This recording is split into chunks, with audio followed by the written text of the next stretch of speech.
l'invité politique,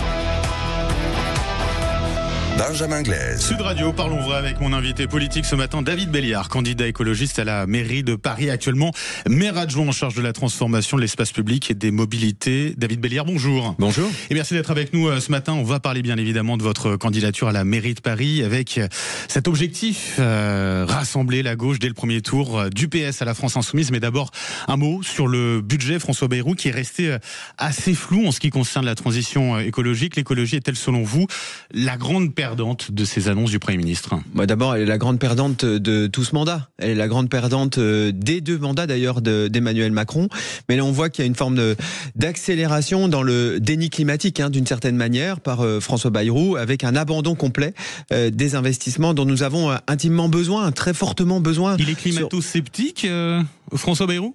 J'en sais rien. En tout cas, il est climato-rien du tout, manifestement, puisque la question de l'écologie ne rentre pas dans son logiciel de gestion, dans son horizon même politique, et on voit bien que pour le coup l'écologie est particulièrement absente, et elle est tellement absente que le gouvernement reste tétanisé par exemple face au succès de la pétition contre la loi du plomb. On va y revenir dans un instant, mais la ministre de la Transition écologique, Agnès Pannier-Runacher, assure tout de même que le budget consacré à l'écologie augmentera légèrement en 2026. C'est pas de nature à vous rassurer, ça? Alors non, pas du tout, parce que d'abord la ministre de la Transition écologique, c'est elle qui a laissé choir d'une certaine manière, par exemple, les zones à faible émission. Alors je sais que c'est pas très populaire, mais quand même, toutes les questions, notamment sur la question de la qualité de l'air, ont été abandonné ou laissé à l'abandon par ce gouvernement. C'est un exemple parmi d'autres. La prime Rénov, par exemple, là encore, qui va revenir à la rentrée. Oui, mais dans des conditions qui seront des conditions restreintes. Vous voyez bien que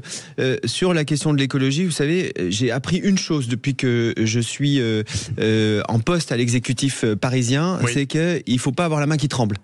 Il faut faire les choses de manière très forte. C'est ce que nous avons fait, par exemple, en termes de transformation de l'espace public et qui permet aujourd'hui d'avoir, par exemple, une montée très forte de l'usage du vélo. Alors, bien sûr, on est en ville, mais c'est la même chose pour toutes les politiques en termes d'écologie. Lorsque vous voulez transitionner, il faut faire deux choses. Il faut le faire de manière très forte, sans avoir la main qui tremble. Et puis, il faut aider, en particulier, les plus pauvres, les plus modestes, la classe moyenne, à justement, transitionner, comme on dit. Le mot est pas très beau, mais ça permet quand même d'avoir tout le monde dans l'aventure. C'est ça la question de la transition. Et là, qu'est-ce qu'on a? On tergiverse, on réduit, on oublie la question écologique. Moi, je pense que ce n'est pas du tout à la hauteur des enjeux. Agnès Pannier-Runacher, j'en parlais, qui affirmait, vous l'avez sans doute entendu, que l'écologie est un sujet trop sérieux pour être laissé aux écologistes. Vous lui répondez quoi? Moi, je m'en fous. En fait, je vais vous dire, je m'en fous de ce genre de petites phrases. D'abord, heureusement qu'il y a des écologistes pour défendre l'écologie. Bien sûr, il n'y a pas que les écologistes qui défendent l'écologie, et c'est tant mieux. Et on le voit encore avec les 2 millions de personnes qui ont signé cette pétition contre la loi du plomb. Moi, je trouve que la ministre, ce gouvernement, au lieu de faire des petites phrases pour critiquer les écologistes, ferait bien de se concentrer sur le travail qu'ils ont à mener, et notamment qu'ils ont à mener en matière d'écologie, en matière de justice sociale. Et dans ces deux grands enjeux, justice sociale et écologie, ils sont pas là. La loi du plomb, vous en parliez à l'instant, David Belliard, pétition qui a atteint contre cette loi les 2 millions de signatures, on est au-dessus. Qu'est-ce que vous attendez du Conseil constitutionnel qui doit rendre sa décision d'ici le 7 août? Qu'il sanctionne, mais vous savez, moi, je trouve ça incroyable qu'on soit obligé d'aller devant le Conseil constitutionnel alors qu'il y a 2 millions de personnes et manifestement une grande envie, une grande aspiration à arrêter. À relativiser avec les 50 millions d'électeurs tout de même. Non, 61%. Les derniers sondages montrent que 61% des Français et des Françaises sont contre la loi du plomb, contre la réintroduction de pesticides. Parce que les Français, ils sont pas bêtes. Ils ont envie de préserver leur santé. Vous savez, c'est très basique, manger des pesticides, utiliser des pesticides, ça donne le cancer. Et avoir le cancer, ça fait mourir. Et en fait, ce raisonnement-là, il y a plus de 61% des Français et des Françaises qui disent non, mais il faut arrêter avec ça. En ce qui concerne cet insecticide, l'acétamipride, pour l'heure, le débat scientifique, il est assez divisé. Il n'y a pas véritablement de consensus scientifique quant aux conséquences sur la santé de l'homme. Les rapports scientifiques quand même convergent vers le fait qu'utiliser des pesticides à la fois ont des impacts sur la santé, provoquent le cancer, et en plus ont des effets qui sont des effets délétères sur les écosystèmes. Donc vous voyez bien que là-dessus, il faut arrêter là encore, il faut arrêter de tergiverser. c'est une régression. La loi du plomb est une régression. Donc, nous avons des alternatives aujourd'hui pour les agriculteurs. D'ailleurs, pour les betteraviers qui en ont besoin. Pour les betteraviers, pour les producteurs de noisettes. On voit bien, ce sont les deux productions qui sont aujourd'hui concernées. Il y a des alternatives aujourd'hui pour utiliser. Non, mais moi, je ne suis pas un scientifique, mais regardez les rapports de l'ANSES. Les rapports de l'ANSES, ils expliquent exactement quelles peuvent être les alternatives aujourd'hui aux pesticides qui veulent être réintroduits. Comme j'ai du mal à le prononcer, je vous laisse le faire. Vous voyez bien qu'on a aujourd'hui on a aujourd'hui des alternatives. Mais juste un petit mot quand même là-dessus. Rapidement, j'aimerais qu'on parle de votre candidature. Oui, mais la priorité de tout ça, mais c'est pareil pour ma candidature. La priorité, c'est la santé. La priorité, c'est notre santé. C'est votre santé. C'est aussi la santé des agriculteurs et des agricultrices. C'est pas l'intérêt de quelques lobbyistes qui, aujourd'hui, eh bien, sont cul et chemise avec un certain nombre de parlementaires, de députés, de sénateurs qui votent la loi du plomb, justement, alors qu'on voit bien que la volonté populaire, elle n'est pas celle-là. Et moi, je crois que la volonté populaire, elle est allée vers plus d'écologie et plus d'action pour protéger notre santé. Et je vais vous dire, la représentation nationale. C'est tant mieux. J'aimerais qu'on passe à votre candidature à la mairie de Paris, candidat écologiste David Belliard à cette élection à la mairie de Paris. Si vous êtes élu, vous dites que vous promettez 100 hectares supplémentaires pour les piétons à Paris. Comment vous comptez vous y prendre ? En faisant et en amplifiant ce que j'ai déjà commencé à faire. Depuis 5 ans, c'est ce que nous faisons. J'ai mis 30 hectares, j'ai créé 30 hectares supplémentaires pour les piétons. Comment on fait ? En fait, on fait des places piétonnes, on réduit la place de la voiture, on fait des rues aux enfants devant les écoles, on redonne de l'espace, on élargit des trottoirs, par exemple. Vous savez, toutes ces politiques, ces actions qui ont été d'ailleurs très critiquées sur les réseaux sociaux, mais qui aujourd'hui, je pense... Place, par exemple, vous souhaiteriez piétonniser je vais venir un petit peu dans le détail, mais trouve grâce, par exemple, auprès des Parisiens et des Parisiennes qui, aujourd'hui, demandent plus de rues aux enfants, demandent moins de circulation automobile. Et là encore, ils et elles ont raison. Alors, il y a plein de choses qu'on peut faire. Par exemple, j'ai fait une première proposition avec la place de la République que nous pouvons rendre complètement piétonne. Oui, parce qu'on peut la rendre complètement piétonne, on peut l'organiser différemment. Et ça veut dire quoi, organiser et rendre piétonne la place publique, la place de la République, C'est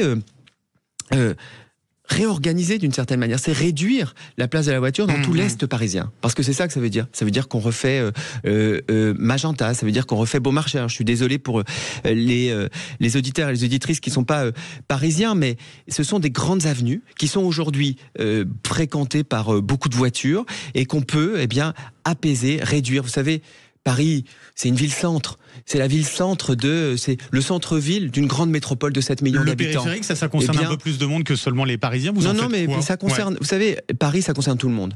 Mais ça concerne évidemment les Parisiens et les Parisiennes, et évidemment le périphérique. Oui, il faut continuer à le transformer. On a déjà commencé à le faire. Mais oui, mais bien sûr, ça veut dire faire un boulevard urbain. Ça veut dire protéger, là encore, la santé de centaines de milliers de personnes qui habitent à proximité de cette autoroute urbaine. Et donc, la voiture a encore sa place. On va faire réduire la pression routière, et donc ça veut dire moins de bruit, ça veut dire plus de qualité de l'air, ça veut dire aussi d'autres façons de se déplacer à Paris, parce qu'on continuera évidemment à se déplacer à Paris.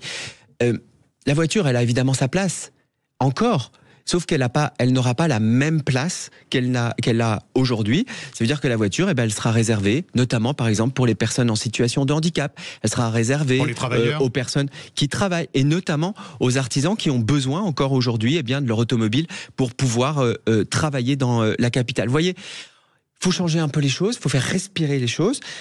On a commencé à le faire. Et ce que je souhaite, moi, c'est que ce que j'ai commencé à faire, je souhaite l'amplifier. En matière de sécurité, ça aussi, ça concerne les Parisiens, mais ça parle à tout le monde. Quelles sont vos propositions fortes à ce niveau ? D'abord, on a une police municipale.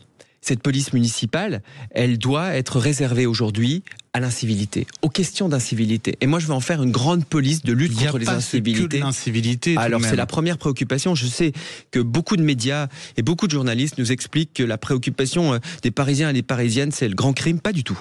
La première préoccupation des Parisiens et des Parisiennes, aujourd'hui à Paris. C'est pas ce que je suis en train de dire, mais la première préoccupation des Parisiens et des Parisiennes, c'est la lutte contre les incivilités. Vous savez, tout ce qui pourrit un peu la vie au quotidien. Eh bien, moi, ce que je souhaite, c'est que notre police municipale, elle soit fortement, elle devienne la police une police de proximité, une police de lutte contre les incivilités.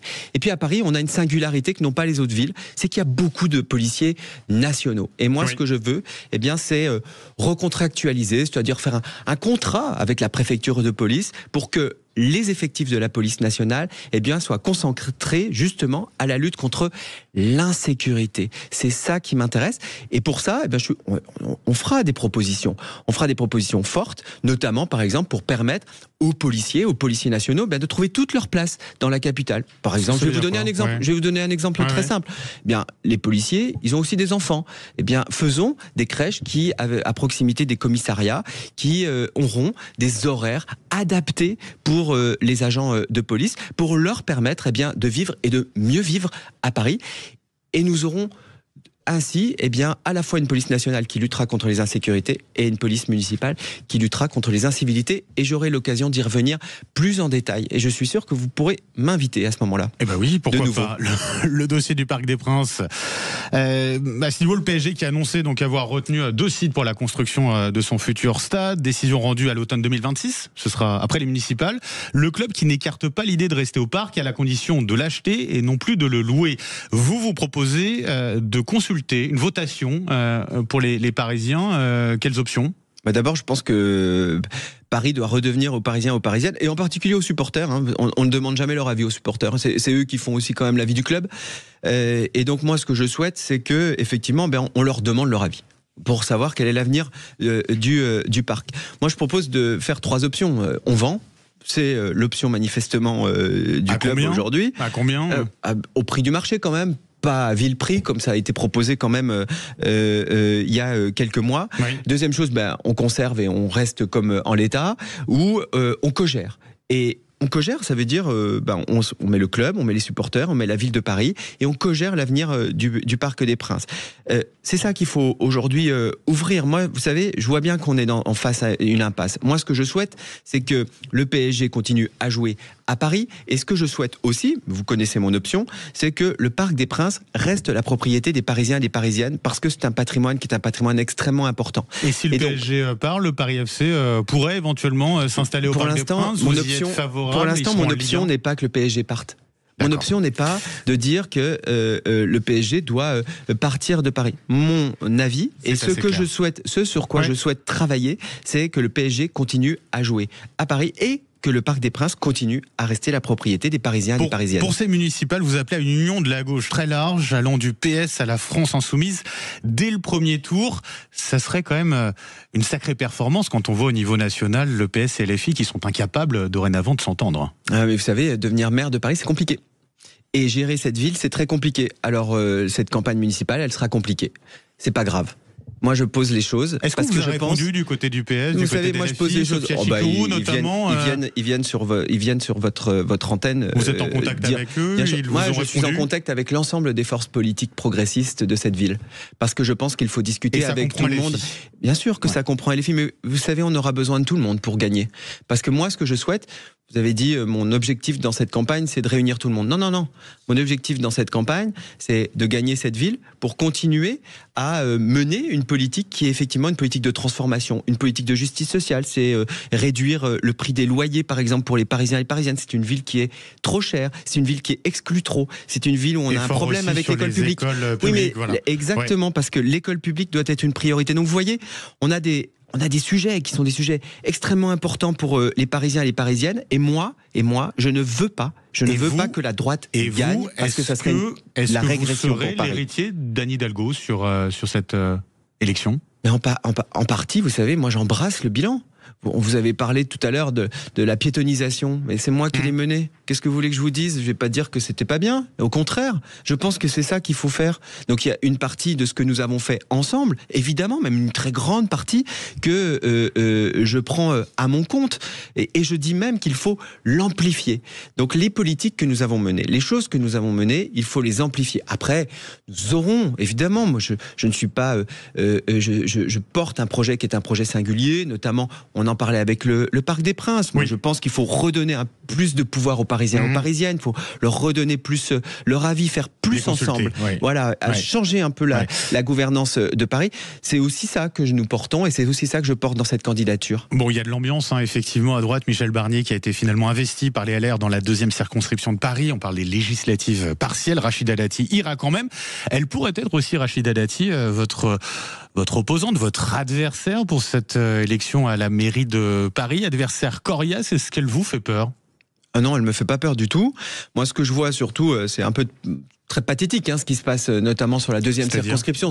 Cette législative anticipée, c'est un cadeau à rien du tout. C'est surtout un spectacle qui est pathétique, donné, qui est irrespectueux, donné aux Parisiens, aux Parisiennes. Et ça montre surtout une chose, c'est que la droite, quelle qu'elle soit, quel est le visage de Barnier ou quel est le visage de Dati, est d'abord intéressée sur ses petits intérêts. Et ces petits intérêts pour choper ou gagner cette circonscription. Alors que moi, ce que je crois, c'est que nous avons besoin de prendre de la hauteur. Et prendre de la hauteur, c'est de s'intéresser véritablement aux besoins, aux nécessités de changer Paris, aux besoins des Parisiens et des Parisiennes. C'est ça qui nous intéresse aujourd'hui. Si on est cash et que je traduis, ça veut dire que pour vous, la droite, on n'a rien à faire des Parisiens ? Alors la droite, non seulement elle n'en a rien à faire des Parisiens, mais elle est surtout consacrée aux affaires. Et en particulier aux affaires de Rachida Dati. Elle est mise en examen pour quand même des faits graves de corruption. Tout ça n'est véritablement... Pas condamnée. Elle est mise en examen, ce que je viens de dire est tout à fait factuel. Tout à fait. Mais je le dis, je pense que tout ça n'est pas à la hauteur de Paris. Tout ça n'est pas à la hauteur des enjeux pour les Parisiens et les Parisiennes, pour améliorer leur quotidien. Donc, en fait, si vous voulez, c'est 2 salles, 2 ambiances. C'est 2 salles, 2 ambiances. D'un côté, vous avez la droite qui se déchire pour leurs petits intérêts et qui est manifestement liée à des intérêts uniquement privés. Et puis de l'autre côté, oui, c'est vrai, c'est compliqué, vous l'avez dit, mais nous portons, en tout cas je porte, une candidature qui s'adresse aux Parisiens et aux Parisiennes. Et j'espère que nous arriverons, et j'en suis sûr, que nous arriverons à faire une grande alliance à gauche. Que nous parlions tout de même de Gaza. L'ONU qui s'inquiète de la famine dont sont victimes les Gazaouis. La France va larguer 40 tonnes d'aide humanitaire sur Gaza à partir de vendredi. Vous vous en réjouissez ? Je m'en réjouis, mais surtout enfin, j'ai l'impression qu'il y a vraiment un retard à l'allumage. On a quand même dû voir des enfants manger du sable. Parce que c'est ça qu'on a vu sur les réseaux sociaux. C'est ça que nous ont montré les journalistes qui sont encore sur place. Ce qui se passe est effroyable à Gaza. Et que nous ayons dû attendre aussi longtemps pour agir est à mon sens une honte absolue.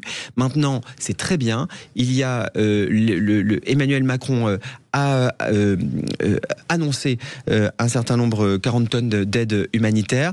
C'est un premier pas, mais il faut aller beaucoup plus loin, et notamment beaucoup plus loin pour trouver les voies d'une paix durable. David Béliard, je rappelle candidat écologiste donc à la mairie de Paris, actuellement maire adjoint en charge de la transformation de l'espace public et des mobilités. Un grand merci d'avoir été avec nous ce matin.